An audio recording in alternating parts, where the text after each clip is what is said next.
네, 오늘 보실 하나님 말씀은요, Judges, 사사기입니다. 구약성경, Old Testament Judges, chapter 8, verse 1 to 3, 그리고 chapter 8, verse 21 to 35입니다. 두 번에 걸쳐서 우리가 읽겠습니다. 사사기입니다. Judges. 자, 먼저 1절부터 우리 한번 번갈아 읽어보겠습니다. 에브라임 사람들이 기드온에게 이르되, 네가 미디안과 싸우러 갈 때에 우리를 부르지 아니하였으니 우리를 이같이 대접하면 어찌 됨이냐 하고 그와 크게 다투는지라.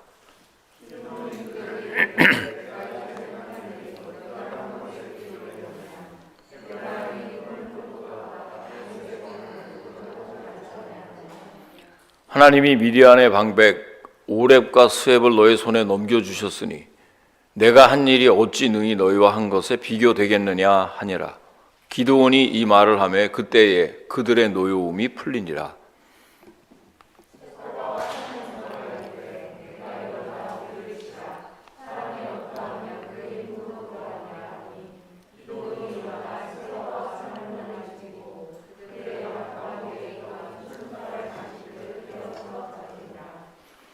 그때에 이스라엘 사람들이 기드온에게 이르되, 당신이 우리를 미디안의 손에서 구원하셨으니 당신과 당신의 아들과 당신의 손자가 우리를 다스리소서 하는지라.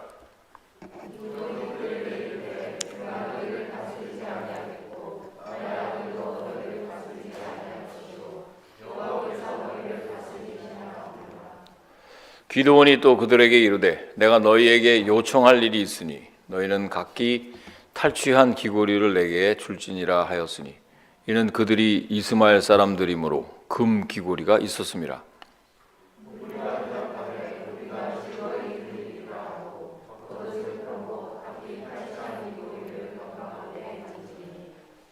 기드온이 요청한 금 귀고리의 무게가 금 1700세겔이요 그 외에 또 초승달 장식들과 폐물과 미디안 왕들이 입었던 자색 의복과 또 그 외에 그들의 낙타 목에 둘렀던 사슬이 있었더라.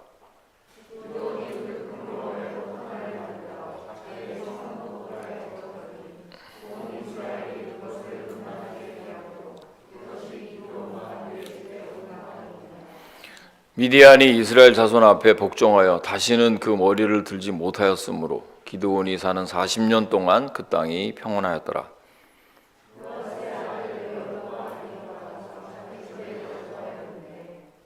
기드온이 아내가 많으므로 그의 몸에서 낳은 아들이 70명이었고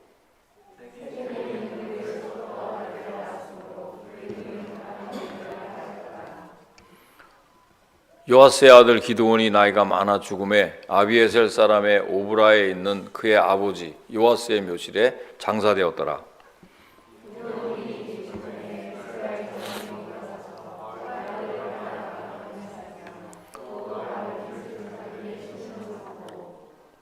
이스라엘 자손이 주위의 모든 원수들의 손에서 자기들을 건져내신 여호와 자기들의 하나님을 기억하지 아니하며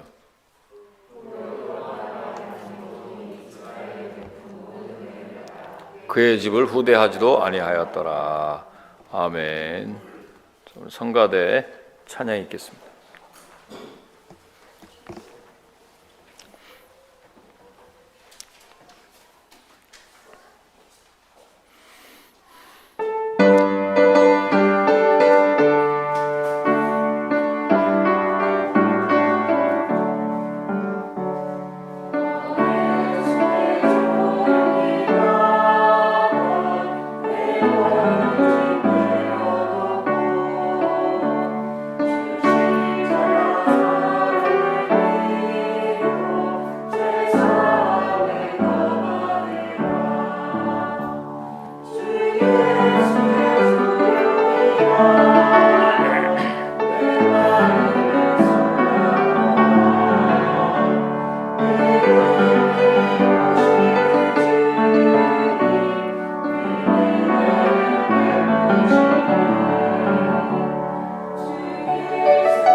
아멘.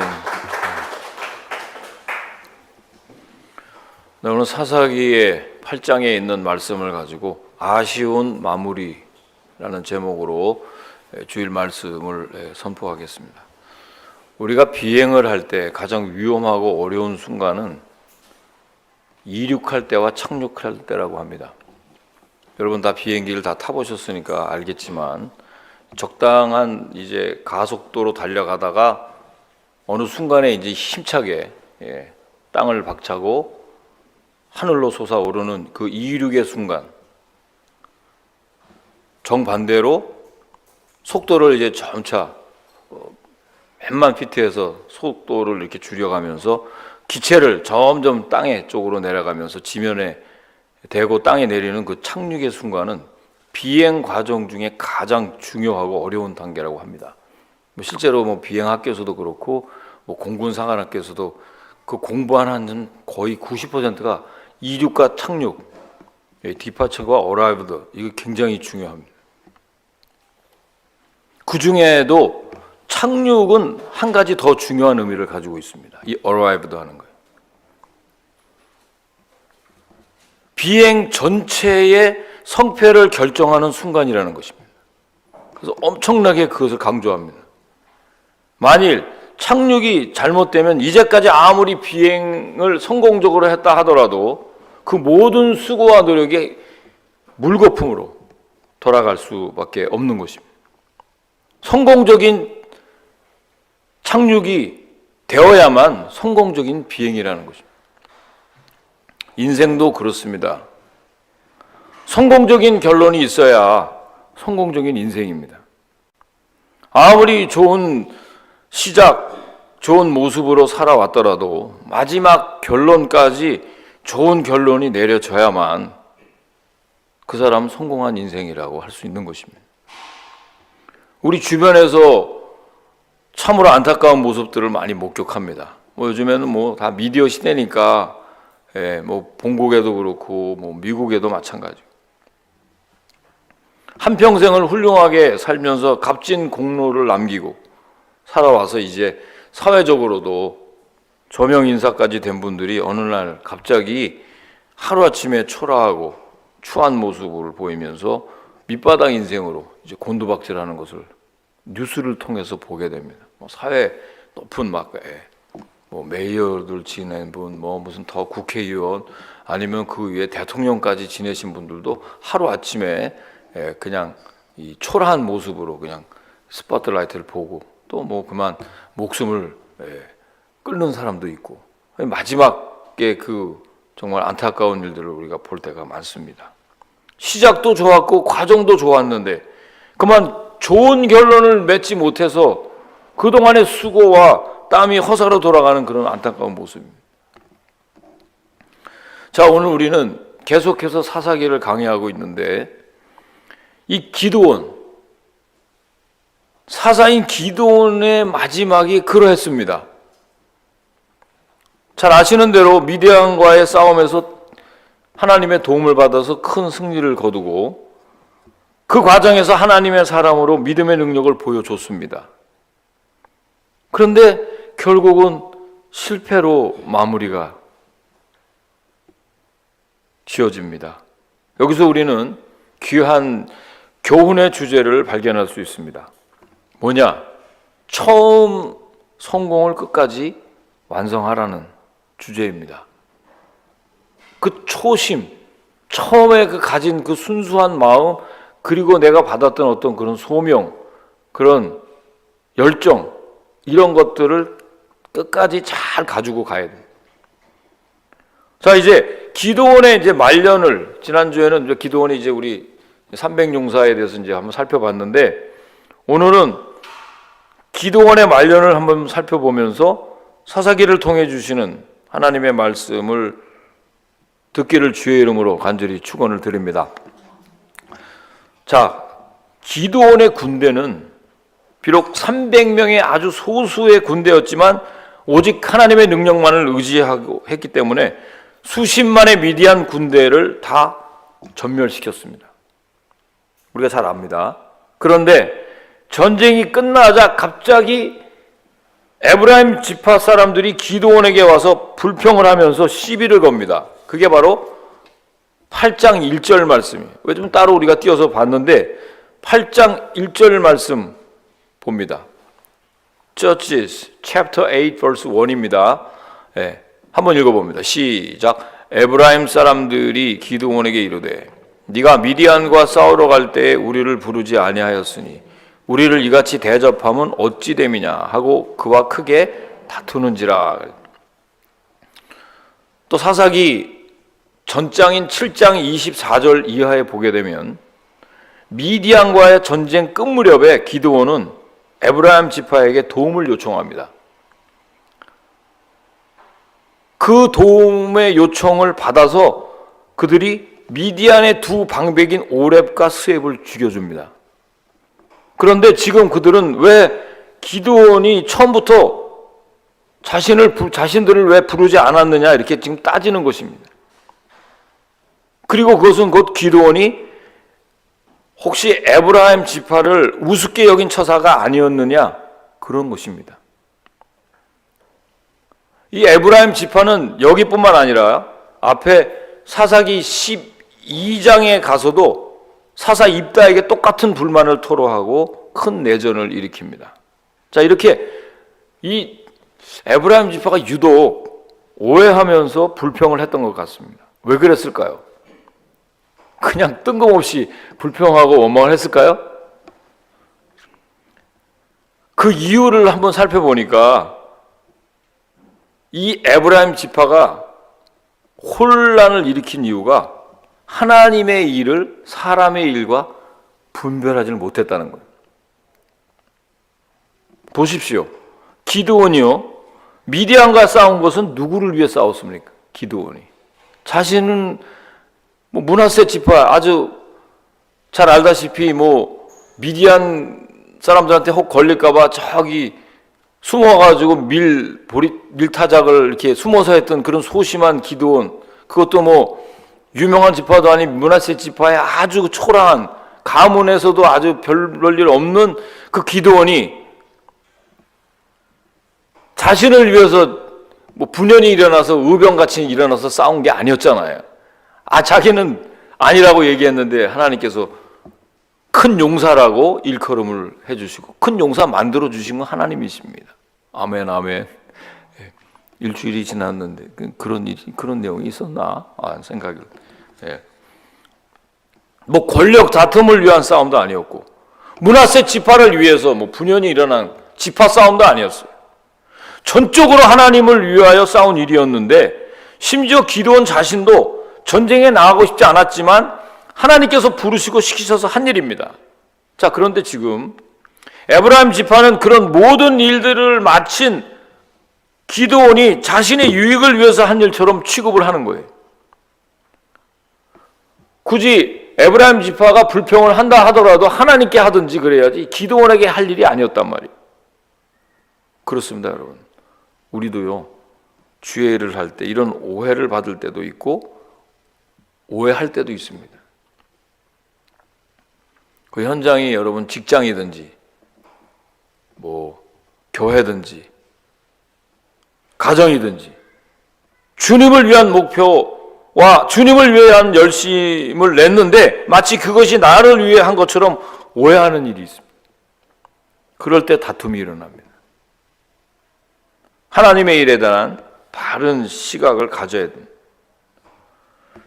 자, 또 하나 이 에브라임 지파가 잘못 생각한 것이 기드온의 역할은 크고 중하게 생각한 반면 자신들이 맡았던 역할과 사역이 큰 게 아니라고 생각했던 거예요.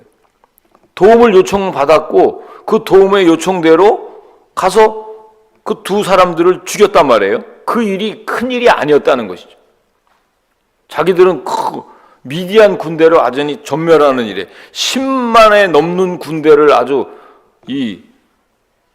다 무찌르는 일에 크게 했는데 자기들은 비록 그 두 명만 죽였단 말이죠. 그런데요, 그들 나름대로는 잘한 거예요, 그게. 왜냐하면 누군가가 했어야 될 끝 마무리의 일이었는데 그 일을 에브라임이 한 거예요. 만약에 에브라임 지파가 그 일을 제대로 못했다 그러면 미디안 전쟁에서 승리할 수 없었을 것입니다. 어떤 특공 작전 같은 게 굉장히 중요한 거예요. 아주 적장에 가장 중요한 역할을 했던 그 사람들을 제거하는 일이, 그 교두보를 확보하는 일이 얼마나 중요한 건지 몰라요. 그 일을 했단 말이에요.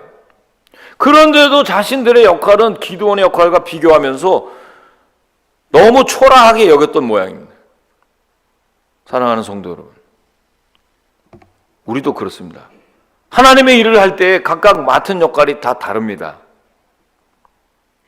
그래서 어떤 일은 중요하게 보이고 어떤 일은 가벼운 일로 보입니다. 그런데 그게 잘못이. 다 하나님께서는 어느 거 하나 귀한 것이 없어요. 다 귀합니다, 여러분. 뭐 내가 손가락의 일을 해도, 다리의 역할을 하든 어깨의 역할을 하든 이게 다 중요한 거란 말이에요. 자, 세 번째로 이 에브라임 지파가 착각된 위상에서 나온 교만한 자존심을 가지고 있었는데, 한번 여러분 생각해 보십시오. 왜 에브라임 지파가 여기 이렇게 마음이 상해서 화를 내고 있는지 좀 더 들어가 보면 알 수가 있어요. 여호수아서를 보게 되면 에브라임 지파는 여호수아가 속해 있는 지파였습니다. 기억하십니까? 여호수아서를 보면 거기 속한 지파가 바로 여호수아였는데, 그러니까 가나안 정복의 지도자여 영웅이었던 여호수아가 자기네 지파 출신이었고, 자신들은 바로 여호수아를 지근거리에서 지도자로 모시고 있던 사람들이었어요. 그런 사람들이 지금, 거기에 비해 기드온은 너무나 초라한 인물이었어요. 가나안 정복 전쟁할 때 별로 아무것도 제대로 하지도 않았던 므낫세 지파 중에서 기드온이 왜 나와가지고 이 일을 주도하지? 생각했던 것입니다.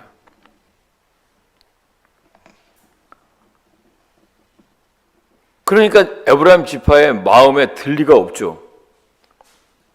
여호수아 지파라는 그 자존심, 그러니까 한마디로 이 교만한 자존심이었는데, 그 자존심은 여호수아라는 정말 위대한 인물들이 자기 지파 출신이라는 것 때문에 자신들까지도 자동으로 큰 일을 해야 한다고 착각한 겁니다. 이런 일들이 우리 주위에 정말 많이 있습니다.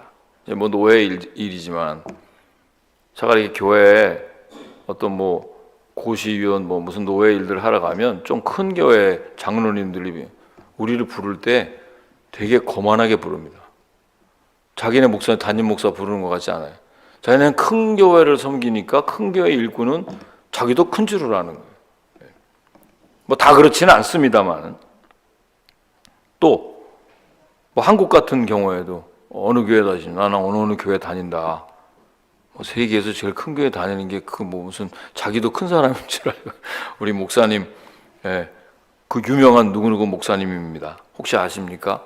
뭐 강남에 막 어떤 무슨 뭐 큰 교회들, 뭐 그런 교회에 자신 있게 얘기합니다. 근데 여러분들은 어느 교회 다니십니까? 그러면 자신 있게 얘기합니까?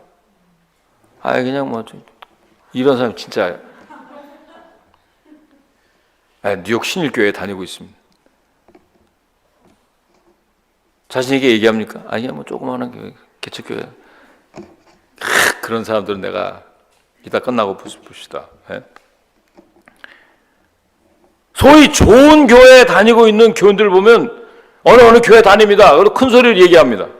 물론 건강한 교회, 좋은 교회 다니면 얼마든지 신앙생활을 잘할 수 있는 모티베이션이 더 있겠죠. 뭐 제자 훈련하는 교회, 아니면 성령이 충만한 그런 교회, 담임 목사님이 그렇게 성령 충만하니까 교회도 부흥이 되지 않았겠어요? 그러니까 그런 교회에 다니면 아무래도 그런 동기가 부여될 수는 있지만, 자동으로 자기도 그렇게 좋은 교인이 된다는 건 말이 안 되는 거죠.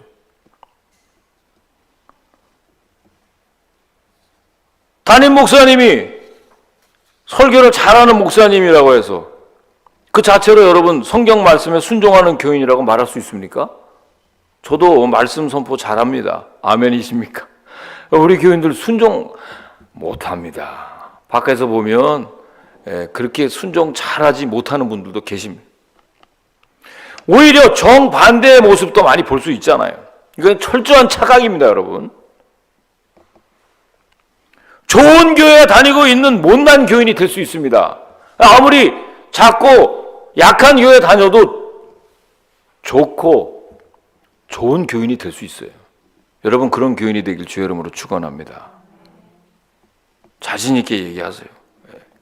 자신 있게. 크거나 작거나 그게 중요한 것이 아니에요. 오늘 본문을 보면 또 한편으로 감사한 거는 이 기드온이 굉장히 평화적으로 해결을 한 일이 있었어요. 바로 이제 8장 2절, 3절로 넘어가 보면 아는데, 보통 사람이었다면은 분명히 다툴 수밖에 없었던 그런 여건인데 기드온은 싸우지 않고 잘 해결을 했어요. 참 귀한 모습입니다. 사사기 12장에 가면 사사 입단은 똑같은 이런 상황에서 에브라임이 컴플라임 할 때 4만 2천 명이나 되는 사람들을 다 에브라임 사람들을 무참히 죽이는 동족상잔의 비극을 일으킵니다. 그런 역사와 비교해 볼 때 여기서 기드온은 다투지 않고 일을 참 잘 해결을 했어요. 그런 공이 있단 말이에요. 기드온이 분명히 한 과정에서 약할 때 불렀을 때 하나님께 또 순종한 것도 잘했지만 일 처리도 잘 해나갔다는 거예요. 입다와 달리 기드온이 이렇게 평화적으로 해결했던 그 비결이 어디 있었느냐면요, 첫째로 기드온은요 자신의 공로에 대한 인정을 포기했습니다. 2절 가서 한번 함께 읽어봅니다. 시작. 기드온이 그들에게 이르되 내가 이제 행한 일이 너희가 한 것에 비교가 되겠느냐? 에브라임의 끝물 포도가 아비에셀의 만물 포도보다 낫지 않느냐? 자, 이게 무슨 말일까요?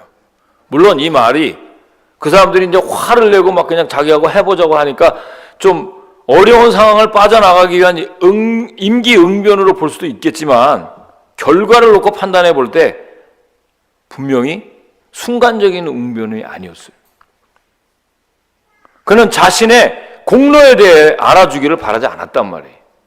자, 그렇기 때문에 이런 대답을 할 수 있었던 거예요. 사랑하는 여러분, 우리도요 하나님께 인정을 받으면 됩니다. 아멘이십니까? 하나님이 인정해 주시면 되는 거예요. 혹시 남이 나를 오해해서 내 공로가 내가 이렇게 한 일에 대해서 좀 묵살될 때 그거 인정받으려고 내세우면 오히려 그것 때문에 또 잘못을 저지르게 되고 죄짓게 됩니다, 여러분. 그러기에 사람에게 인정받으려고 하지 마십시오. 하나님께 인정받으면 됩니다. 우리는 하나님의 사람들이니까. 그리고 기드온이 둘째로 그들과 같이 함께 자존심을 내세우지 않았어요. 에브라임 지파와 달리. 만약에 기드온이 자존심 싸움을 걸어와 에브라임 지파에 대해서 똑같이 자기도 자존심을 내세워서 야, 솔직히 우리가 갈 때 니네가 한 게 뭐가 있냐? 이렇게 얘기할 수도 있었어요.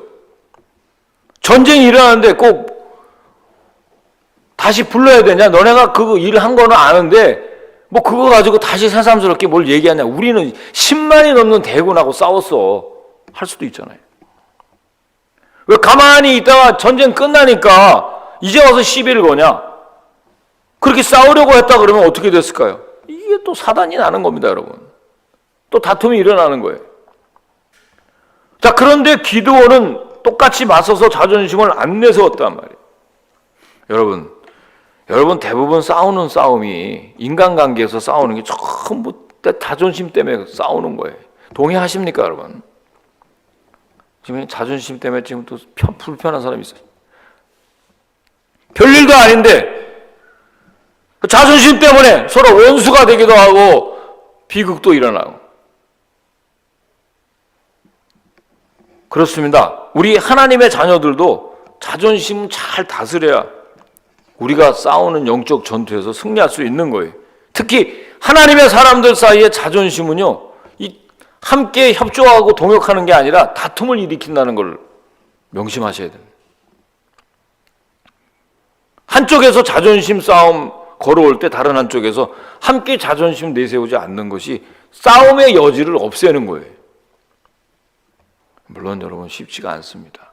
자존심은 내가 스스로 존재하는 게 자존심인데 탁 내가 그 아킬레스를 건든단 말이에요. 이 참을 수가 없어. 쉽지가 않아요. 그래서 우리 싸우지 않아요? 연인 사이에도 싸우고 부부 사이에도 싸우고 부모와 자녀들끼리도 그냥 보이지 않게 싸우고 갈등하고. 그렇지만 쉽지 않지만 내 자존심을 안 내웃을 때 화평의 비결이 되는 거예요. 셋째로 기드온은요, 유순한 말로 대화를 했어요. 참 여기서 보면 신기합니다. 에브라임 지파가 그냥 부글부글 그냥 그 끓어오르는 그 분노와 불길은 기드온의 말 한마디에 그만 쫙 식어버립니다. 어떻게 그렇게 할 수가 있었느냐 생각해 볼 때 이 커뮤니케이션 스킬이 기드온이 아주 좋았던 사람이라고 봅니다. 여러분 이거 굉장히 중요해요. 그의 말은 겸손했을 뿐 아니라 부드러웠어요. 특히 상대가 격정적일 때 자신은 절제된 부드러움으로 대할 줄 알아요. 저는 우리 집에서 사모가 막 이렇게 흥분하면 저는 쫙 가라앉게 해요. 아주 큰일도 그래? 얼마든지 할 수 있어 하고 차분하게 대답을 하면 그 일이 뭔가 이렇게 잘 이루어져 나갑니다. 왜냐하면 사람마다 틀리거든요. 사물을 볼 때 난 이 일이 큰일이라고 생각하고 흥분하는 사람이 있어요. 그런데 같이 흥분하면 안 되는 거예요. 이거 참 중요합니다. 한번 우리 옆에 사람 얘기합시다. 부드럽게 대화합시다. 부드럽게 대화하세요. 이게 얼마나 어려운 일인지 우리가 인간관계를 보면요, 이거 다 여러분 공감할 거예요. 누구나 상대방이 흥분하면요 함께 흥분하게 마련입니다.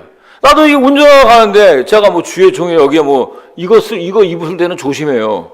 근데 내가 그냥 사복 입고 할 때 누가 뭐라 그러면 나도 그냥 가지 빠라랑 거리고 막 그래요. 그거 보면 목사님 그거 보면 여러분 좀 은혜가 감소될 수도 있어. 그렇지만 어쩔 수가 없어요. I can't help it. 사람이 막 그냥 좋은 말로 해야 되는데 나한테 갑자기 화를 내고 막 그냥 막 그러면 누가 거기다 대고 부드럽게 얘기하기가 쉽지가 않죠. 절대 쉽지 않습니다, 여러분. 상대방이 화를 내면 함께 화를 내게 돼 있어요. 특히 우리 한국 사람들은 뭐 얘기할 필요도 없어요. 인지상정이. 그러기 때문에 평소에 트레이닝이 필요합니다. 말을 트레이닝 하십시오. 우리 한번 몇 번 얘기합시다. 말을 훈련하십시오. 말을 훈련해야 됩니다. 지혜의 왕인 솔로몬이 뭐라고 충고합니까? 잠언서에 보니까 유순한 대답은 분노를 쉬게 해도 과격한 말은 노를 격동하느니라. 뭐 사랑한다 그러면서 왜 이렇게 과격한 말을 해갖고 사람 기분 나쁘게 만들고 말이에요. 여러분 가정에서 부부싸움이 잦은 사람들, 또 자녀들이 여러분의 말에 쉽게 화를 내거나, 교회 뭐 회의 때 뭐 우리 교회는 뭐 그러진 않지만 내 말에 과격한 부분이 없나 한번 돌아봐야 됩니다. 훈련해야 돼. 부드러운 대화법을 훈련해야 됩니다, 여러분. 아멘이십니까? 왜 아멘 안 해요? 해야 됩니다, 이거. 말투를 부드럽게 유순한 말투로 고쳐야 돼요.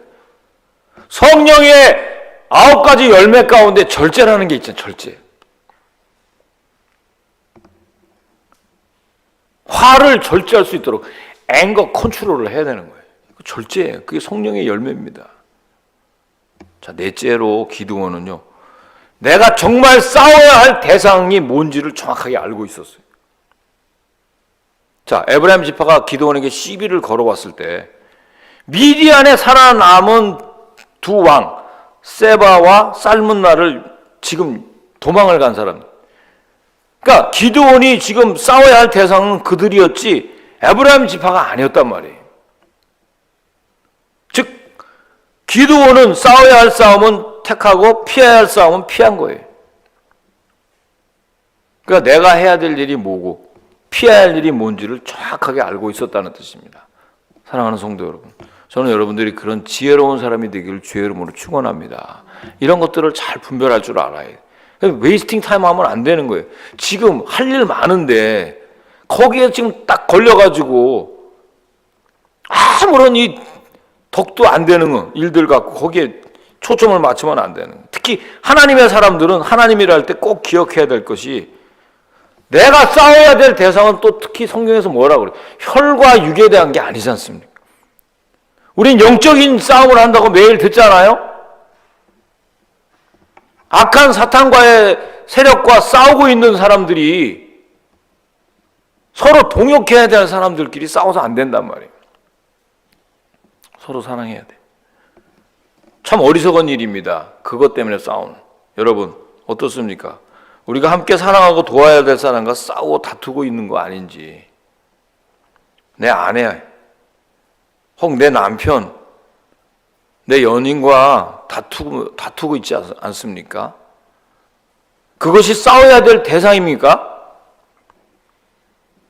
혹시 교회 안에서 믿음의 식구들과, 아니 우리 가게 안에서 나와 함께 협조해야 될 사람인 종업원과 오너가 입장에서 서로 자존심 때문에 쓸데없는 싸움을 해가지고 가게가 지금 딴 데로 지금 가면, 배가 산으로 올라가면 안 되는 거예요. 거기 안에 지금 걸려있는 사람들은 똑바로 우리가 들으셔야 됩니다. 우리가 원위치로 돌아가서 생각을 해야 돼요. 우리의 싸움의 대상은 다른 곳에 있다는 거 기억하십시오. 아멘이십니까 여러분? 혈과 육에 대한 싸움하면 안 되는 거예요. 그렇게 막 싸우고 계속해서 시험받고 그러면 누가 좋아할까요? 아, 이 가정, 마귀가요 뒤에서 쾌재를 부르고 있는 거예요. 신앙생활에 실패하면 사탄 마귀가 좋아합니다. 여러분 예배에 이렇게 참석하고 하나님의 말씀에 귀를 기울이고 그렇게 어떻게 하든지 적용하려고 막 노력하면 사탄이 진 거예요. 하나님께서 승리한 줄로 믿습니다. 아멘, 아멘. 지금까지 잘해왔던 지금 이제 기도원이 이제부터 어두운 모습으로 마지막을 마무리합니다. 참 이때까지는 좋았는데, 그래서 여러분 주의 종을 위해서 기도해 주시길 주의 이름으로 부탁합니다. 여러분도 저를 위해서 제가 여러분들을 위해서 기도합니다. 끝까지 잘 가야 돼. 끝까지 우리가 어떤 물질을 향해서 가는 게 아니라 하나님의 영광에 우리가 이끌려가는 사람들이기 때문에 하나님 영광 가리지 않도록 늘 말씀의 조명을 받고 기도하면 쉽게 감당할 수 있는 줄로 믿습니다. 그러나 다른 생각이 들어갑니다. 욕심이 잉태한 즉 죄를 낳게 되고 그 죄가 더 커지면 사망을 낳는다 그랬잖아요. 내가 하는 일에 지금 잘 진행되고 있는지를 봐야 됩니다. 자, 보세요. 미디안의 마지막 두 왕인 세바와 살문나의 뒤를 쫓는 기드온이 지금 300명의 군사들과 배고프고 지금 지쳐 있었어요. 피로에 지쳐가지고 지금 쫓아가서 그 사람들을 잡아야 되는데 그 패잔병들을 잡기 전에 자신들이 지금 번아웃 돼 있단 말이에요. 그래서 기드온이 그 숫꽃과 브누엘에 도착해서, 그곳은 어떤 지파냐면 갓 지파의 영역입니다. 그러니까 요단강 동편 땅이었는데 기드온이 야, 니네 우리 좀 전쟁을 지금 마지막 그 포로 패잔병들을 쫓아가는데 너무 힘드니까 먹을 걸 좀 줄래? 이렇게 부탁을 했는데 음식을 좀 후원해줘라. 우리 여기 300명의 용사들 좀 이렇게 식사 좀 어떻게 이렇게 좀 후원 좀 해줘라. 이렇게 부탁을 했어요.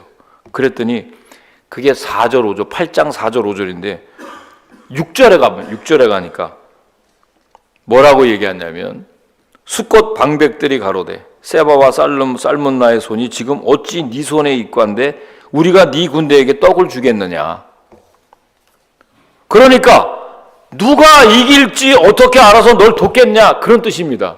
아직도 전쟁이 끝나지도 않았는데 괜히 내가 너 잘못 도와가지고 있다가 나중에 미디안 군대한테 우리 다 죽을 수도 있으니까 난 너 도울 수 없다, 그렇게 얘기한 거예요. 사랑하는 성도 여러분, 참 정말 이 도움이 안 되는 사람들이 우리 쪽에 있다는 걸 잘 아셔야 됩니다. 이때 기드온이 열받아가지고 굳게 맹세합니다. 그 이제 9절에 나오는데 내가 평안히 돌아올 때 이 망대를 헐리라 그랬어요. 이 숫꽃과 이 부두엘에게 복수를 결심한 것입니다. 이거 우리 연속극이나 이 세상의 어떤 영화나 소설 같으면 얼마든지 이 원수를 갚아야 우리가 마음이 이제 후련하고 막 그냥 예, 그럴지 모르겠습니다만은 지금 여러분 갓 지파가 원수가 아니지 않습니까? 같은 동족 지파잖아요. 이스라엘 지파예요. 그런데 실제로 전쟁이 끝난 다음에 다 죽여버립니다. 아주 그것도 잔인하게. 그래서 성경이 뭐라 그래요? 8장 16절 17절에 가보면 그 성읍 장로들을 잡고 들가시와 찔레로 수권 사람들을 징벌하고 분회할 망대를 헐며 그 성읍 사람들을 죽이니라.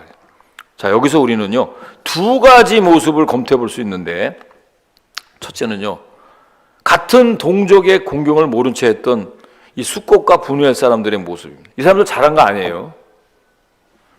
둘째는 기드온이 동족에게 한을 품고 복수하는 기드온의 모습, 둘 다 잘못됐습니다. 먼저 수꽃과 분회할 사람들의 모습을 한번 보면 이 사람들이 뭘 잘못했을까요? 일단 동족으로서 기드온을 마땅히 도와야 했음에도 불구하고 돕질 않았어요. 왜 그랬을까요? 그 이유를 제가 말씀드렸죠. 단순합니다. 지금 누가 이길지 보장이 없었어요. 이 개런티가 안 되는 거예요. 아직 전쟁 안 끝났는데 기드온도 자기 미디안 군대가 처음에 들어왔을 때 자기가 밀타작하면서 몰래 숨었던지, 이 사람들도 지금 자기 유불리에 따라서 이 이익과 손해, 잘못하면 자기도 죽을 수 있으니까 만에 하나 기드온이 패배하면 세바와 살문나에게 보복을 당할까봐 그렇게 행동한 거예요. 이건 철저한 이기주의적인 처사였습니다. 자신들의 손익만을 계산하면서 마땅히 해야 할 일을 거부한 것입니다. 같은 동족으로서 당연히 기드온을 도와서 죽음을 무릅쓰고라도 싸워야 할 그들이 그렇게 하지 못했을 뿐 아니라 오히려 지쳐있고 지금 번아웃되어 있는 기드온과 그 군사들을 조롱까지 했어요. 15절에 하니까 너희가 전에 나를 기롱하여, 이런 말이 나옵니다. 여러분, 여기서 우리가요 하나님의 사람들이 취해야 할 한 가지 귀한 교훈을 받습니다. 우리가 무슨 일을 할 때 이게 이익이냐 손해냐로 하지 말라는 거예요. 하나님 보실 때 이게 옳으냐 옳지 않냐를 기준이 돼야 된다는 뜻입니다. 아멘, 아멘, 아멘. 여러분 어떻습니까?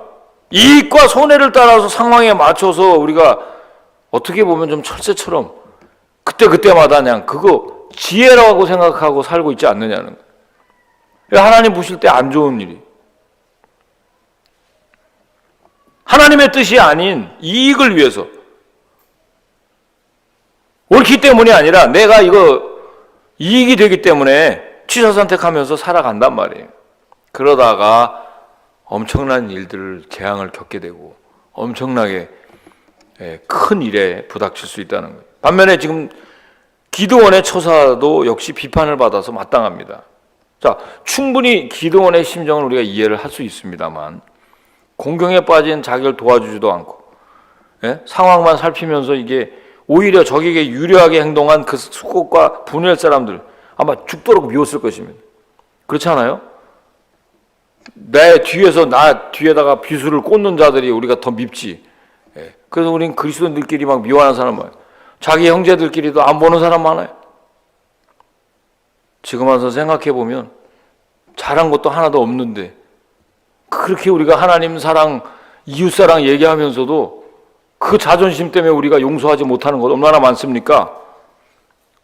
지금 기드온이 해야 될 일은 지금 공의가 아니라 보복이었단 말이에요. 여러분, 다윗이 그 전쟁이 끝나고 나서 다윗이 하는 행동을 보십시오. 항상 개인적인 감정을 갖고 사람 죽이지 않았잖아요. 놔둬라. 그런 거 많이 보지 않아요? 다윗이 한 행동을 우리가 한번 보세요. 죽일 대상은 가나안 백성들이지 미디안 족속들이지 마음에 들지 않는 자기네 동족이 아니었단 말이에요.